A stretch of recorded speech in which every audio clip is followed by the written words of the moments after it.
So nowadays, if you're looking for a new laptop and it has anything less than 1 TB, you kind of start questioning it and thinking, is this going to be enough down the line? So I think 1 TB has become the new standard, the new bare minimum for laptops, to be honest. And we've even seen Apple transition their base model MacBook Pros to 1 TB of storage. So I think that shows we're moving in that direction of like 1 TB is the new 512. If you're like me, most of the time the base model's enough. And I've had an M2 Pro MacBook Pro, way too many pros in that sentence, but I've had this base model 16-inch Pro.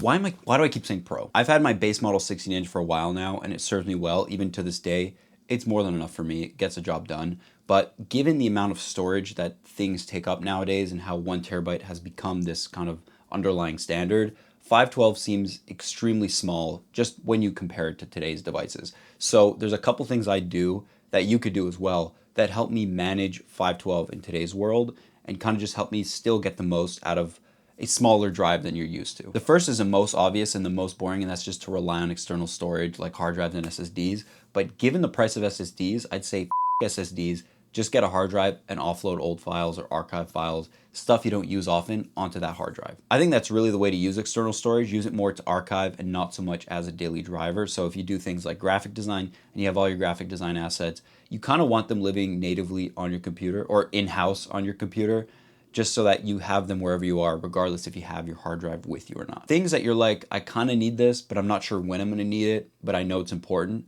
Just put them on an external drive and you'll know they'll be safe. You can even put things like pictures, just offload everything on there and they'll be safe on that drive. Also games, if you're a casual gamer, you don't wanna clutter up that internal SSD with a bunch of games, just offload them to an external hard drive. Most of them are fast enough to run that game anytime you plug it in. So that's another option, just to kind of keep that drive minimal. Each drive kind of has its own strengths. So if you're editing video, for example, you kind of want to do it off an SSD, not so much a hard drive. It won't be fast enough. That's what I do, and I was lucky enough to get it before these prices got all crazy.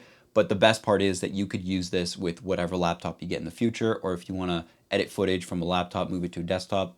It kind of serves a good purpose, so it might be worth it depending on your use case. All right, so we got external drives out of the way, but the second way is the free way, and that's to do what you do with everything you have, and that's just to keep it clean. Now, if you've been around and you're a subscriber and you've seen some other videos, Clean My Mac has sponsored previous videos of mine, but you absolutely do not need any software on your Mac, on your Windows PC, on any device for that matter, to keep it clean and proper and neat. And while I do have an affiliate for them and I can make money off this, you're not gonna find a single link in the description or the pinned comment, because that's not the point of this video. Whether it's files created by the OS or by you or by apps that you downloaded that are on your computer, there's gonna be files that get created that take up space and just clutter your Mac with sometimes it's unnecessary stuff, cache files, time machine backups lingering. There's stuff that happens that you don't even know about. You have to be up the of every app on your laptop, or else it's going to take advantage of you. And that 512 is just going to be gone in no time. I'd say the easiest way to see what's taking up space, and I got a story about this because my Steam Deck, I got 70 gigabytes just taken up for nothing, and I'm gonna get to that. But the easiest way is to download a disk analyzing app. Now this gives you a visual representation of what's taking up space, where it is, and then you could really we're visual creatures, so it really does help.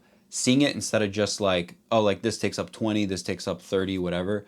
Seeing a big pie chart helps you find what's taking up space, and then you can make the decision if you want to get rid of it or not. I had an issue where I had a 70 gigabyte chunk just taken out of my Steam Deck drive, and it had no idea what it was. So I had to go download a disk analyzer app and get to the bottom of it. And what I found was pretty crazy. It was just an update that was applied to a game, but then duplicated and kept for no reason. The only way I was able to figure that out was by downloading that disk analyzer app and seeing, okay, this big chunk is taking up space. What is it? Let me see it. And then manually deleting it. So, and everything worked fine. So I know it was just a glitch, but that's why you kind of got to keep up to date and see what the hell's going on with your computer. Something else that I think is important is to keep with intent and sort with intent. So if I download an app, I'll just delete the DMG file. I won't even give it a reason to stick around. Once the app's installed, it's out of there. I also have a couple folders, like my photos folder, exports, to do edits. So any pictures I take or videos I take get dumped in their respective folders. And that kind of just allows me to keep track of where everything is.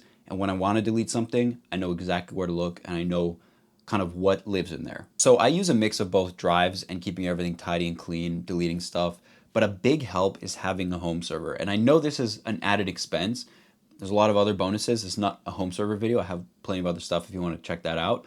But having a home server that allows me to wirelessly back up my whole Mac, I do a Time Machine backup every week, is a big help to offloading a bunch of stuff off the MacBook and making sure everything's safe. Not only that, but I manually back up all my photos and YouTube video assets like thumbnails, other stuff I find important, and all those live on the hard drive, and all those can be accessed from within the house wherever I want without a wire, or outside the house wherever I'm at. No matter where I am, from my phone, from my laptop, I kind of have my own little personal cloud, and that helps just keep everything in there. It's like a wireless hard drive. And not to mention, it's really cool. Like just backing up the whole computer once a week, no matter what I'm doing, no matter where I am, it just backs up. That's pretty cool. So that basically wraps it up. I just want to share what I do to manage 512. And I kind of just use my laptop and run it into the ground until it just doesn't work anymore, can't keep up with my stuff. So I'm managing 512. There's still a lot of life left in that drive, in that laptop, but I want to hear from you guys. Let me know things you do to kind of manage a smaller amount of storage. I know 256 is still out there on some laptops. So what do you guys do to get the most out of your existing hardware? Thanks for watching. I hope you enjoyed. I'll catch you guys next video.